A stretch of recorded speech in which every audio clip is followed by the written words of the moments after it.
Hello, everybody. Alright, so I have just a very tiny haul to share with you. And we went to a little antique store that we haven't been to in a couple of years, actually, after stopping at a diner to get something to eat because I had spent most of my morning and afternoon at the ER. I'm okay. Just had an asthma flare up. And even though I got my breathing treatment fairly soon, then it's the waiting game. So anyway, at the antique shop, I found this tiny, adorable Raggedy Ann, and her hair has faded into pink. You can see here where it still kind of retains some of its original color, but I actually think the pink looks good on her. Yeah, it really kind of gives it a different look. I do have a Raggedy Ann collection, and this by far is going to be the tiniest member of that group. I am still going to get her washed, spray her with Febreze and everything. So I was walking around carrying that, and then I found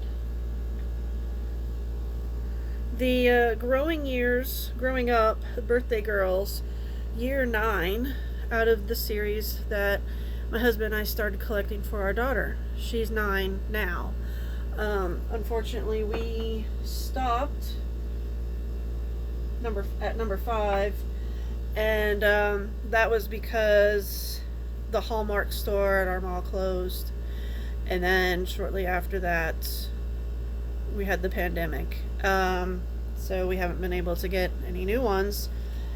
And then my mom did find this one, but it's a different kind, and this was for the 7th birthday one. But at least now I have at least an up-to-date year figure. This one did actually have some damage. It was broken in half at one point and was glued back together. I'm going to take a toothbrush and some dish soap and give her a scrub. Hopefully I can get that stuff off of her chin.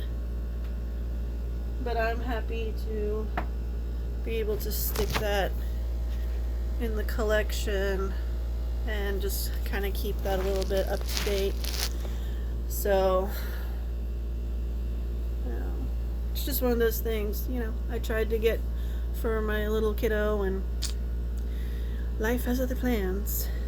But this was for me, and it makes me feel better. I love Raggedy Ann. The whole past week, we were without power. If you were paying attention to any kind of news, Tulsa was hit by 100-mile-per-hour straight winds on Father's Day. So shortly after midnight we lost power, and so we didn't worry the first night because obviously power usually gets restored in an hour or two. Monday power still didn't come back, but we were like, all right, no big deal.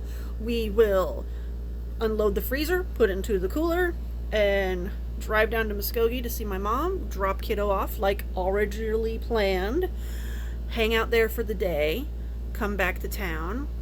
Power was still out. So we struggled that first night. I slept in the car with the window down, and my husband had a small personal tent that he pitched in the front yard because it was just that bloody hot and stuffy.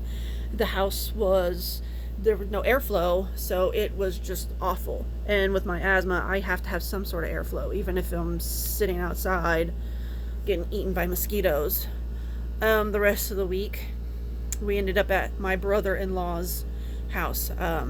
2 brothers that live together. One's married, and so he and his wife have a dog and 2 cats, and then the other brother has 2 cats.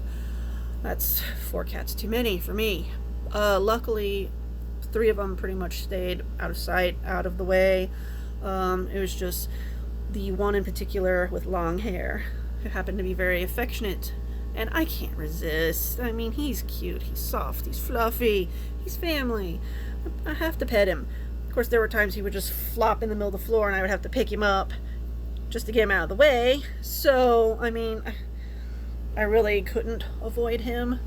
And I had packed my nebulizer, and I had medicine, and I was doing breathing treatments regularly every day there. And then by the end of the week, I had a wheeze in my chest, and last night I had to do a breathing treatment, and then this morning I had to do a breathing treatment, and hubby was like, okay, that's that's enough. I'm gonna take you to hospital. We'll get the immediate wheeze taken care of. They'll give me some scripts, and then we'll get it taken care of before it becomes an actual emergency. So that's what my morning was about. This just for the IV, nothing big. I'm fine.